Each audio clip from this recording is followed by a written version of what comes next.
Hello বন্ধুরা, আমি আকাশ। আমার ইউটিউব চ্যানেল চলো যাই উইথ আকাশে তোমাদের স্বাগত।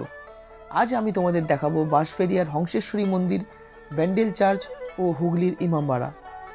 মানে মন্দির, মসজিদ ও গির্জা একই সাথে একই ভিডিওতে। তো চলো শুরু করা যাক।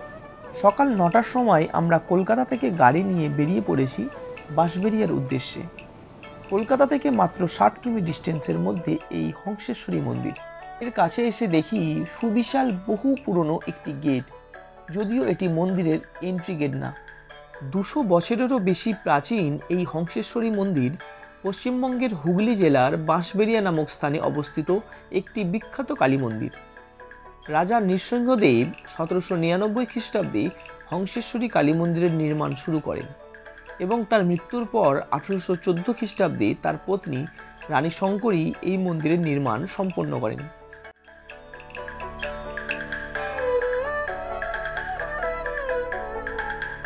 শায়িত শিবমূর্তির নাভি থেকে উদ্গত পদ্মের ওপর দেবী হংসেশ্বরীর মূর্তি নির্মিত।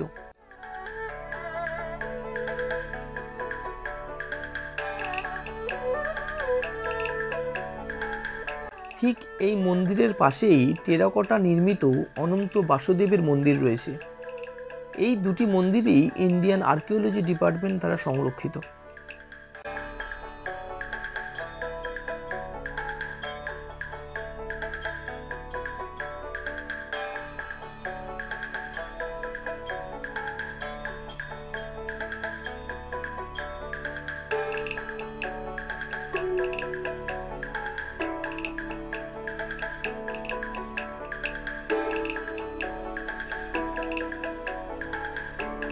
মন্দিরের ঠিক পেছনেই একটা সুন্দর বাগান রয়েছে।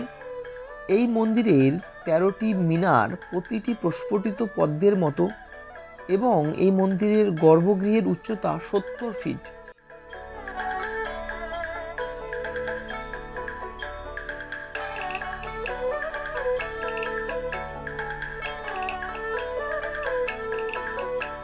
এখানে দেবীর ভোগ নিতে হলে সকাল 10টার মধ্যে 50 টাকার বিনিময়ে কুপন কালেক্ট করতে হবে।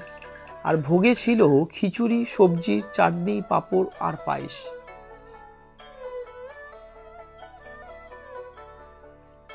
এই মন্দিরে তোমরা কিভাবে আসবে তা জানতে হলে পুরো ভিডিওটি দেখো। আমি ভিডিওর শেষে তোমাদের তা বলে দেবো।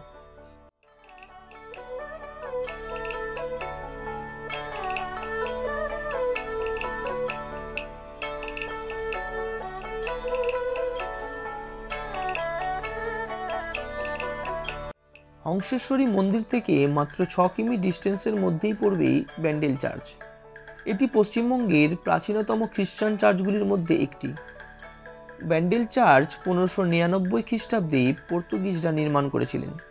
এটি মেরি মাতার প্রতি উৎসর্গিত।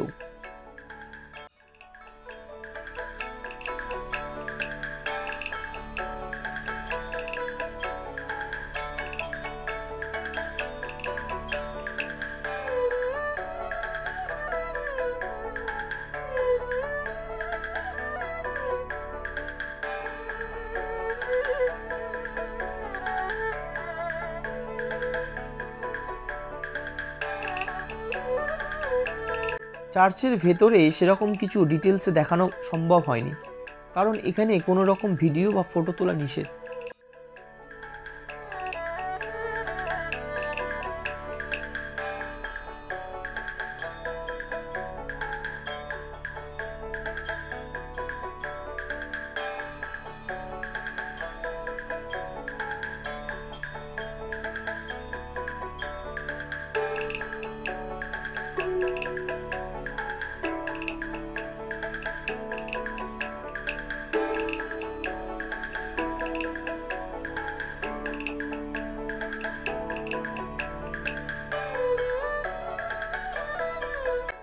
এরপর ব্যান্ডেল চার্চ থেকে বেরিয়ে মাত্র 1.5 কিমির মধ্যে পৌঁছে গেছিলাম হুগলির ইমামবাড়াতে।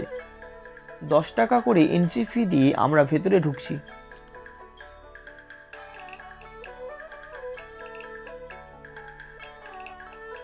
এই ইমামবাড়া পশ্চিমবঙ্গের হুগলি জেলায় চুঁচুড়াতে অবস্থিত একটি শিয়া মুসলিম ইমামবাড়া ও মসজিদ। 1841 সালে মোহাম্মদ মহসিন ভবনটির নির্মাণ কাজ শুরু করেছিলেন। এবং 1861 সালে শেষ করেছিলেন।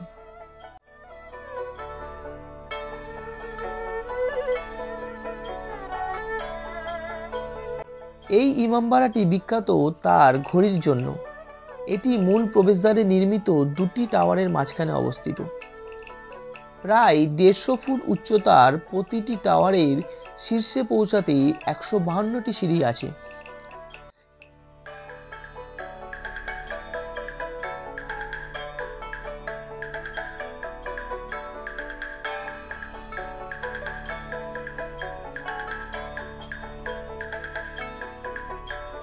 মসজিদের অভ্যন্তরটি মার্বেল, মোমবাতি ও ঝুলন্ত লণ্ঠন দ্বারা সজ্জিত।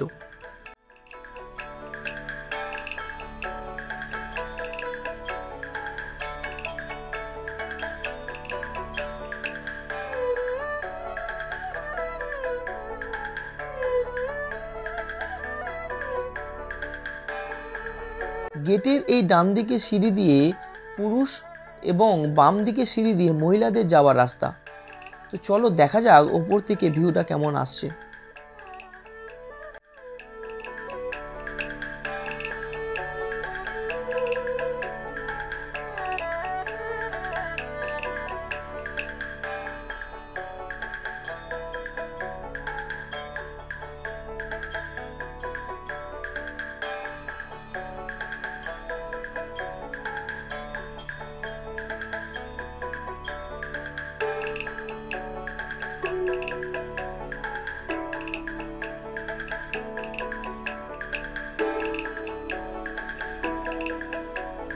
টাওয়ারের টপ থেকে পুরো ইমামবাড়াটা দেখা যাচ্ছে, খুবই সুন্দর লাগছে। এর পেছনেই রয়েছে নদী, হুগলি নদী।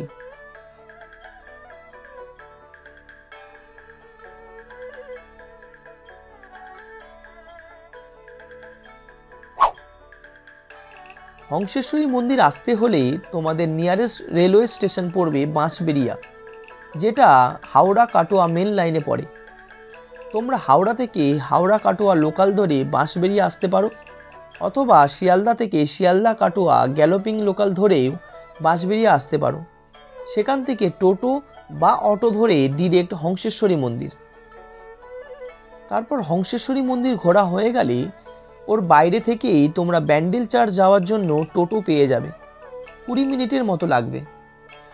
দেন ব্যান্ডেল চার্চ ঘুরে ওর বাইরে থেকেই আবার টোটো ধরে বা 1.5 কিমি পায়ে হেঁটেই তোমরা ইমামবাড়াতে পৌঁছে যাবে। ফেরার সময় ইমামবাড়া থেকে অটো বা টোটো করে ব্যান্ডেল জংশন চলে যান, ওখান থেকে ট্রেন ধরে নিজ নিজ গন্তব্যে। আর তোমাদের মধ্যে যারা প্রাইভেট গাড়িতে করে আসবে তাদের জন্য এই 3টি জায়গারই গুগল ম্যাপের অ্যাড্রেসের লিঙ্কটা আমি আমার ডেসক্রিপশানে দিয়ে দেবো, তোমরা চাইলে ওখান থেকে দেখেও আসতে পারো। তোমরাও আর বেশি দেরি না করে এই ঘোরার মরশুমে বেরিয়ে পড়তে পারো এই সমস্ত জায়গাগুলিতে ঘোরার জন্য। কথা দিচ্ছি খুবই ভালো লাগবে। ব্যান্ডেল চার্চের আশেপাশে অনেকগুলো রেস্টুরেন্ট রয়েছে, তোমরা চাইলে ওখান থেকে লাঞ্চটা করতে পারো। তবে আমি তোমাদের বলবো তোমরা অবশ্যই হংসেশ্বরী মন্দির থেকে মায়ের ভোগটা ট্রাই করো। এই ভিডিওটি তোমাদের ভালো লেগে থাকলে তোমরা অবশ্যই লাইক, কমেন্ট, শেয়ার করো। আর এই রকম আরও ভিডিও পেতে হলে আমার চ্যানেলটি সাবস্ক্রাইব করে বেল আইকন ক্লিক করো।